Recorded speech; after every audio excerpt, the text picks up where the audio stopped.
Pour ce qui concerne la province de l'Itourie, je dirais qu'il y a une petite évolution seulement.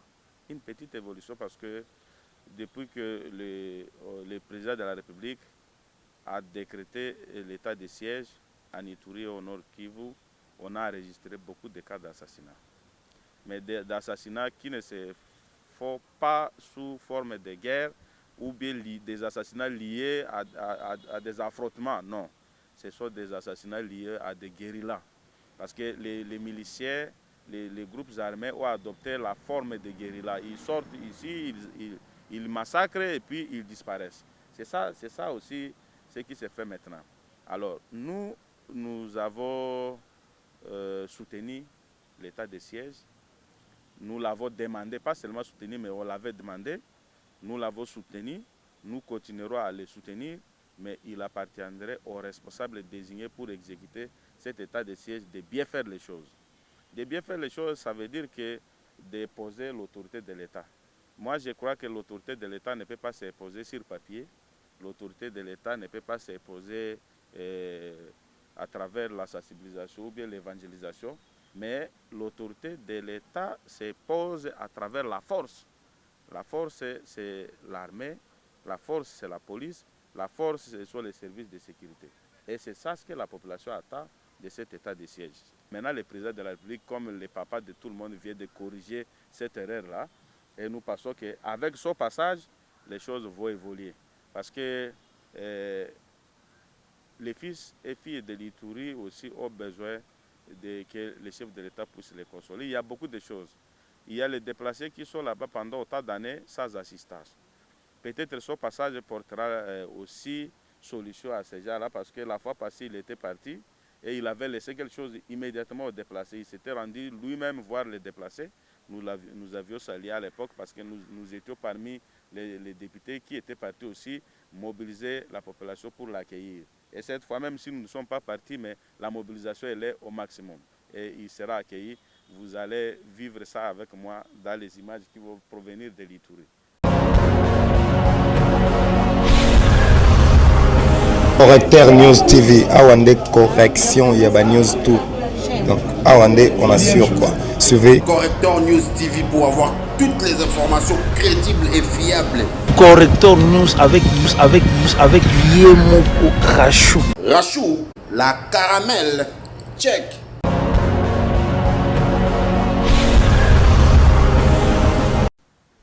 Merci beaucoup.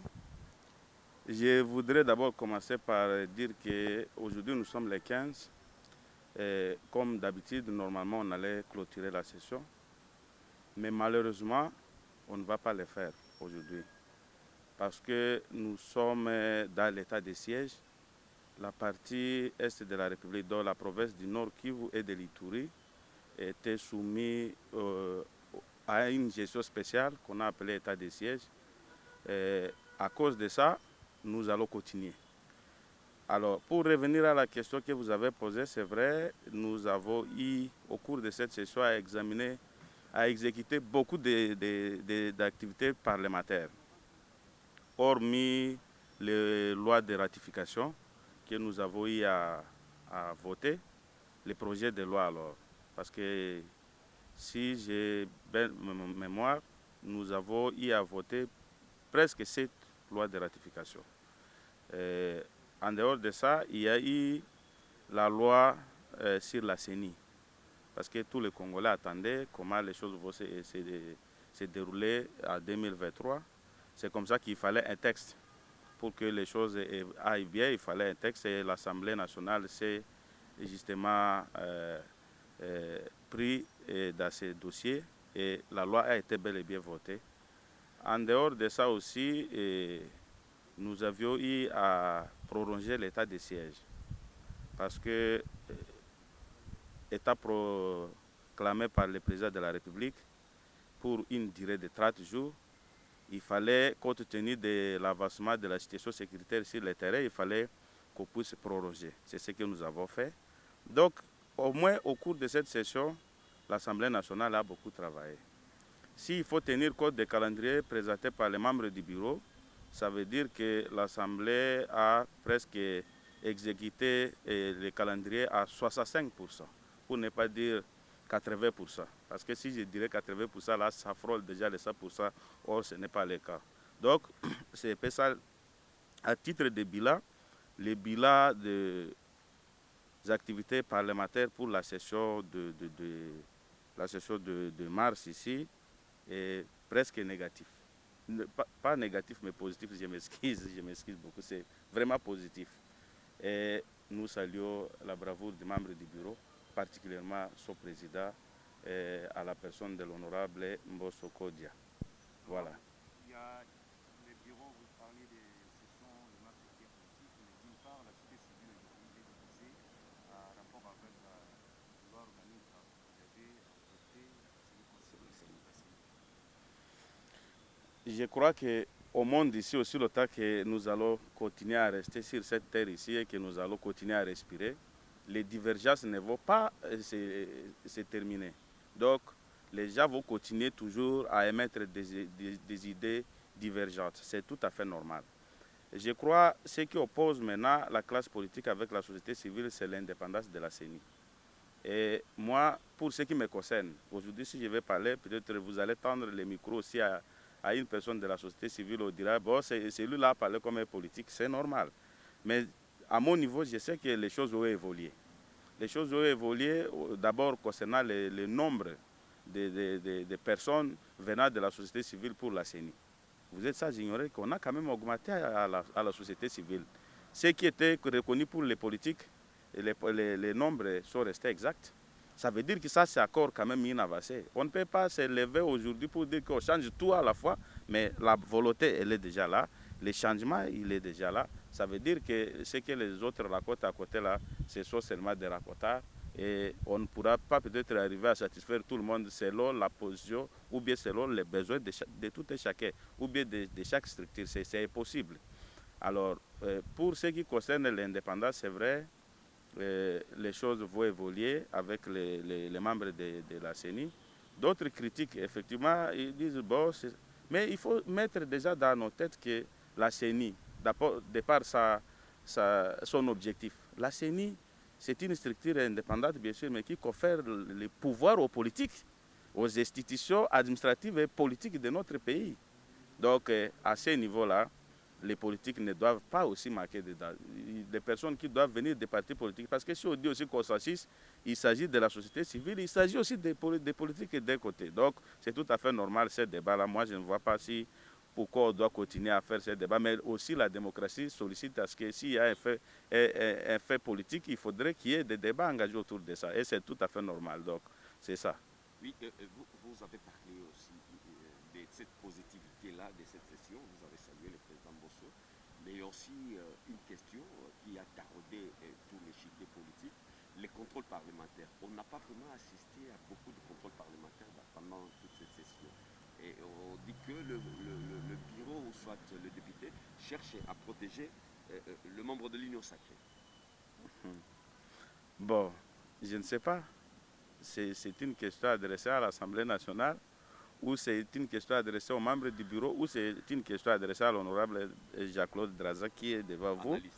Je crois, pour ce qui me concerne moi, je sais que pour qu'il y ait un contrôle parlementaire, on doit y avoir des initiateurs. Et pour le cas d'espèce, les initiateurs peuvent être des députés qui doivent justement constater qu'il y a un problème quelque part et qui doivent justement aller vers les bureaux pour solliciter qu'ils se déplacent. Les cas concrets seulement. Il y a eu le dossier Volca à Goma que tous les Congolais déploraient au même moment. D'ailleurs, le président de la République est parti aussi réconforter les compatriotes de ce coin-là, parce que c'était un événement auquel on ne s'attendait pas. Je crois, pour ça, il y a eu un collègue qui avait initié un moyen de contrôle. Et vous êtes ça, j'ignorais que le bureau n'a pas tardé à faire venir les ministres concernés pour qu'ils puissent s'exécuter. En fait, les gens ne peuvent pas seulement penser que s'il faut inviter un ministre, c'est pour le faire tomber. Quand les ministres expliquent des choses et qu'on comprend quand même que ce que les ministres expliquent, c'est normal, pourquoi les faire tomber? Donc, c'est normal que les choses arrivent. Et il y a d'autres collègues qui ont aussi introduit des moyens de contrôle pour l'un ou l'autre ministre.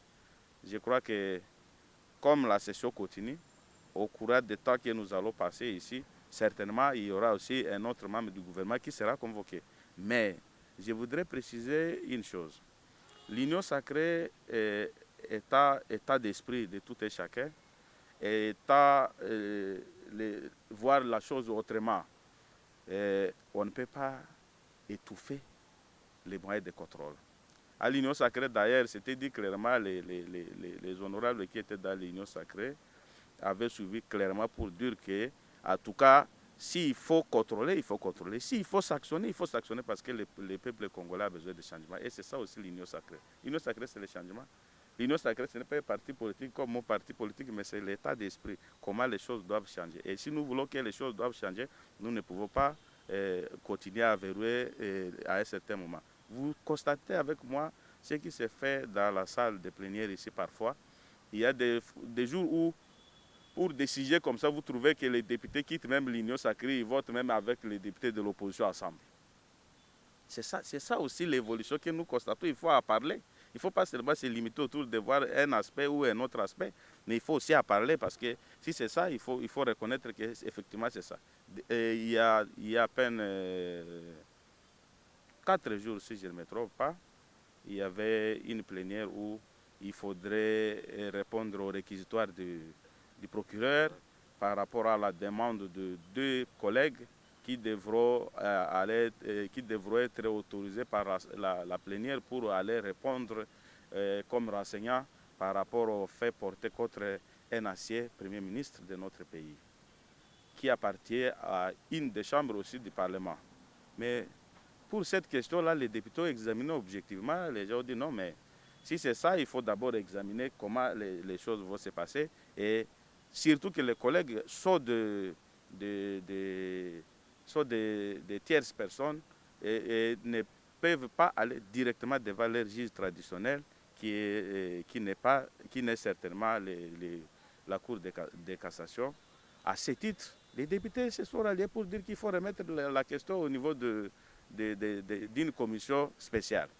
Et sans oublier que les 2 collègues appartiendraient justement au FCC. Et si c'était voir les choses comme ça, les gens allaient dire bon, il faut seulement livrer ceux qui sont du FCC. Donc c'est une manière de voir les choses, comment les choses vont avancer. Donc moi, je crois que c'est ça, je suis clair. Oui, là vous avez fait l'apologie de la démocratie, le débat sans rancune au niveau de la Chambre basse. Il y a aussi cette question, la gestion même des rapports des vacances parlementaires. Là, vous allez déjà en vacances parlementaires et beaucoup de députés ne déposent presque pas de vacances parlementaires. Qu'est-ce qui se passe au fait? Dire que beaucoup de députés ne déposent pas les rapports, c'est très grave quand même, parce que au moins chaque député sait que quand il va en vacances parlementaires, il est tenu à fournir justement un rapport lié à ces vacances parlementaires passées à sa base. En fait, quand le député va à la base, ce n'est pas pour aller s'amuser. Il va récolter les différents problèmes de sa base, de sa base qu'il a mandatée, pour revenir soumettre ça au gouvernement de la République, parce que c'est le gouvernement qui exécute. Et moi, je pense que les députés ont déjà remis le rapport, sauf que avec tout ce que l'Assemblée nationale a connu, les moments forts de changement que l'Assemblée nationale a connu avec la destitution de l'ancien bureau, l'entrée de nouveaux bureaux, les choses ont eu à créer des lenteurs à ce niveau. Et le président de l'Assemblée nationale a justement tenu compte de ça aussi pour dire qu'il faudrait examiner tous les rapports afin de formuler une synthèse générale et les soumettre à qui des droits. Et c'est ce qui est en train d'être fait maintenant. Donc, les mauvaises langues diront que bon, les députés ne vont pas en vacances ou bien ils partent en vacances, mais quand ils rentrent comme ça, ils ne fournissent pas les rapports. Parce que ça, ce sont les antagonistes politiques qui attendent justement à récolter des éléments comme ça pour croire qu'ils se feront des santé politiques avec ça, mais ça, ce n'est pas une vraie réalité.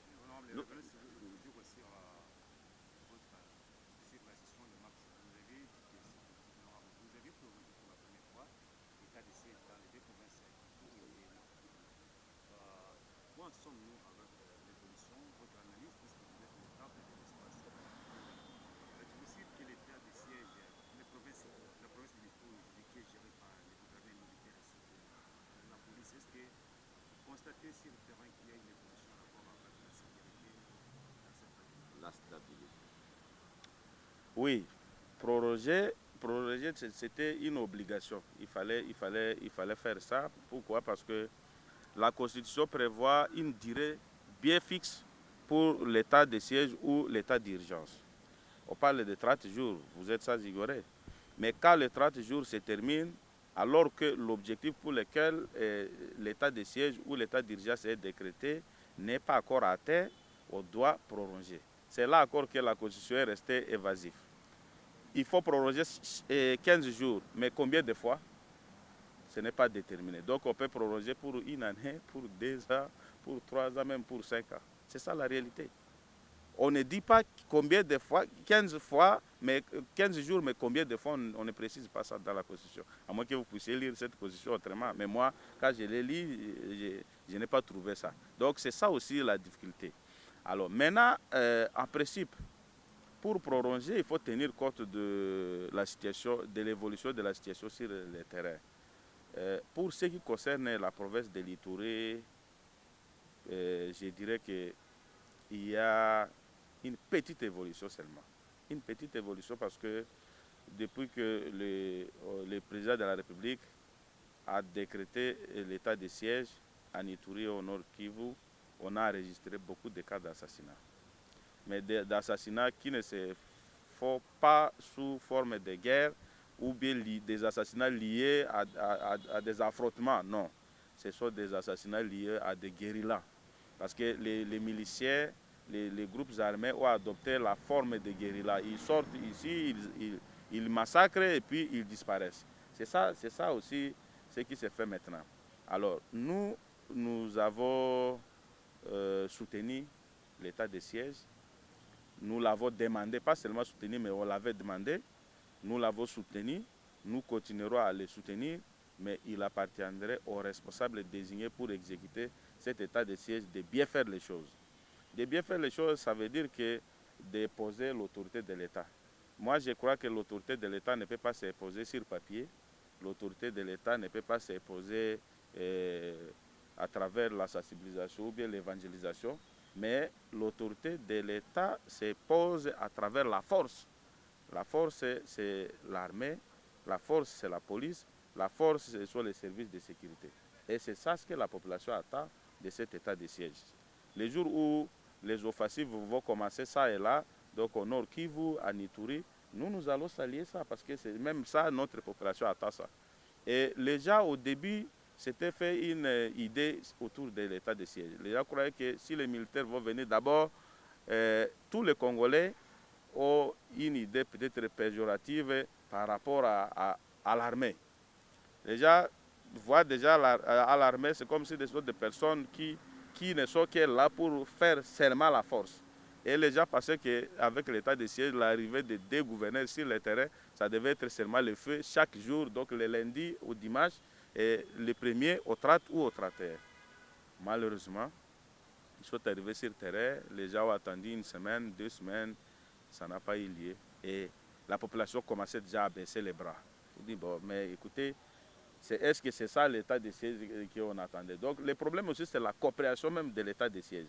Et par la population, et par les politiques, et par les responsables désignés pour la mise en exécution de cet état de siège. Donc il y a encore un problème de coopération. Moi, je crois qu'il faudrait qu'il y ait une loi. J'apprendrai qu'un collègue aussi a introduit une loi par rapport à ça. C'est dans cette loi-là que nous allons préciser beaucoup de choses. Parce que j'ai l'impression que tout le monde ne connaît pas encore ce qui signifie l'état de siège. Et les gens tâtonnent du côté de la population, du côté des responsables désignés et du côté des politiques congolais. Voilà, c'est ça aussi la réalité. Alors,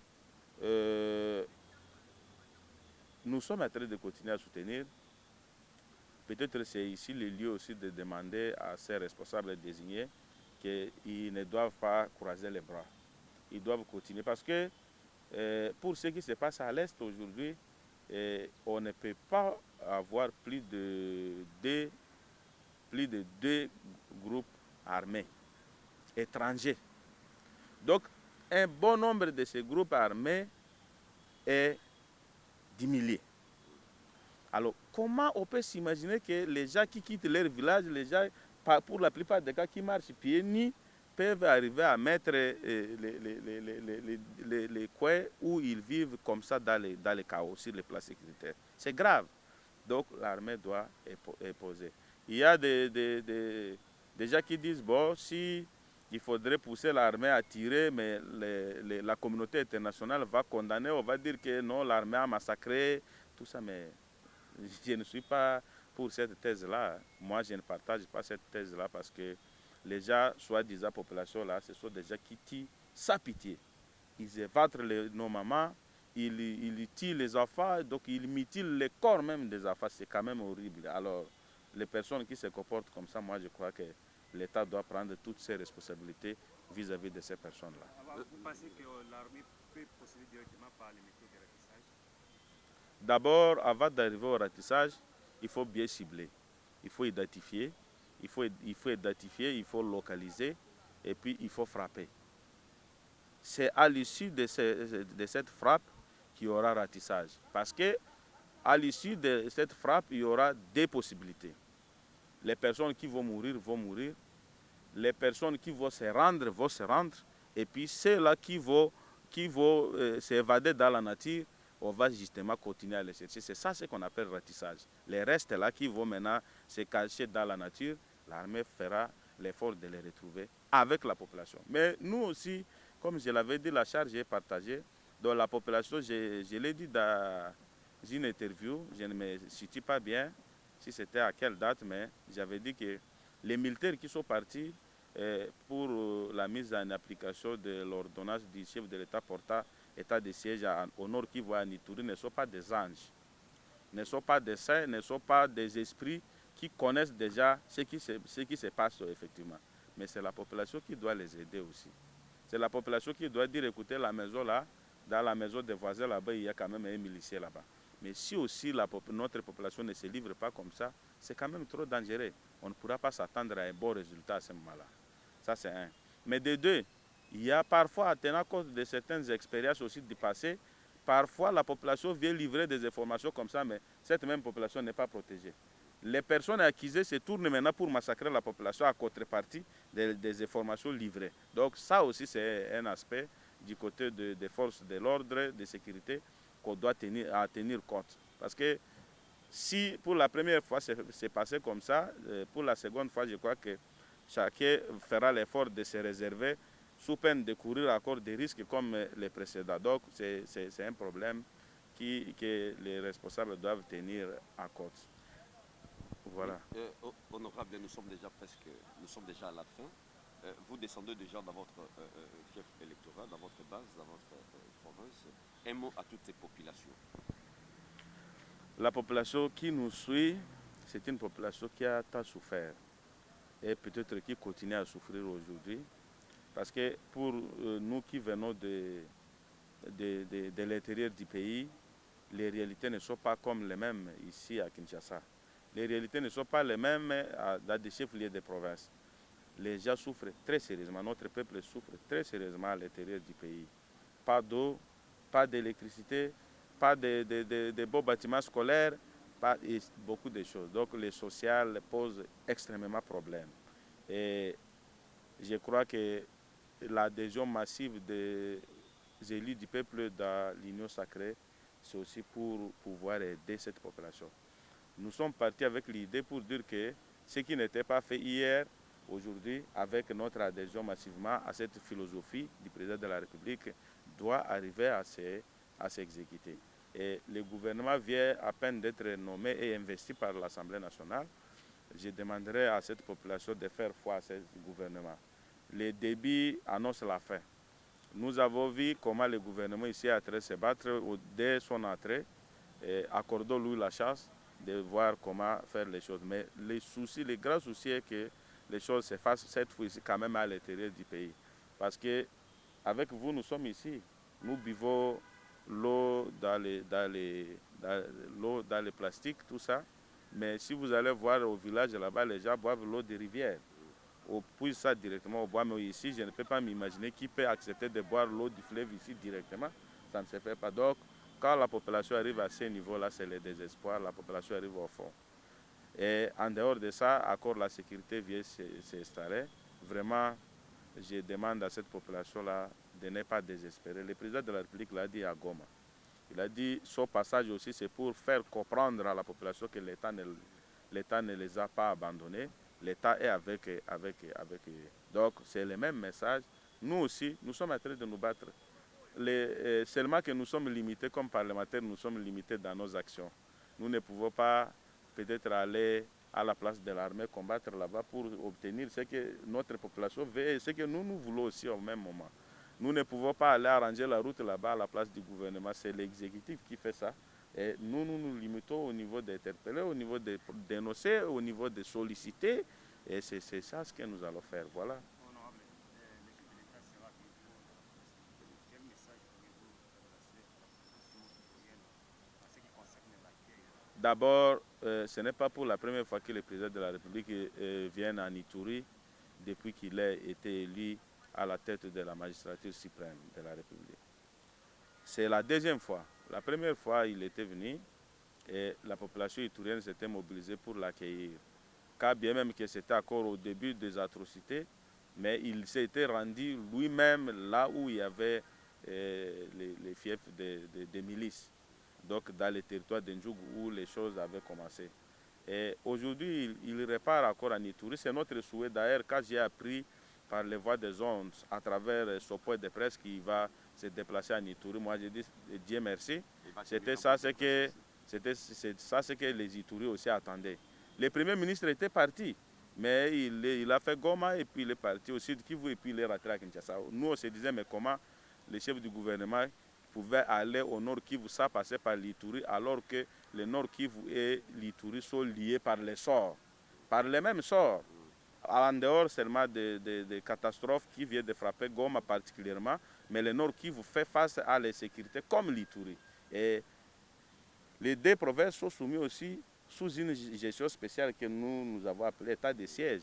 Et le Premier ministre allait quand même faire ce déplacement-là. Maintenant, le président de la République, comme le papa de tout le monde, vient de corriger cette erreur-là. Et nous pensons qu'avec ce passage, les choses vont évoluer. Parce que les fils et filles de l'Ituri aussi ont besoin que les chefs de l'État puissent les consoler. Il y a beaucoup de choses. Il y a les déplacés qui sont là-bas pendant autant d'années sans assistance. Peut-être ce passage portera aussi solution à ces gens-là parce que la fois passée, il était parti et il avait laissé quelque chose immédiatement aux déplacés. Il s'était rendu lui-même voir les déplacés. Nous avions salué à l'époque parce que nous étions parmi les députés qui étaient partis aussi mobiliser la population pour l'accueillir. Et cette fois, même si nous ne sommes pas partis, mais la mobilisation elle est au maximum. Et il sera accueilli. Vous allez vivre ça avec moi dans les images qui vont provenir de l'Ituri.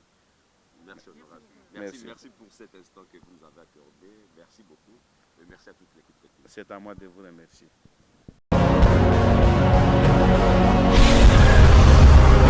Correcteur News TV, Awande correction, il y a news tout. Donc Awande, on assure quoi. Suivez Correcteur News TV pour avoir toutes les informations crédibles et fiables. Correcteur News avec Yemoko Rachou. Rachou, la caramel, check.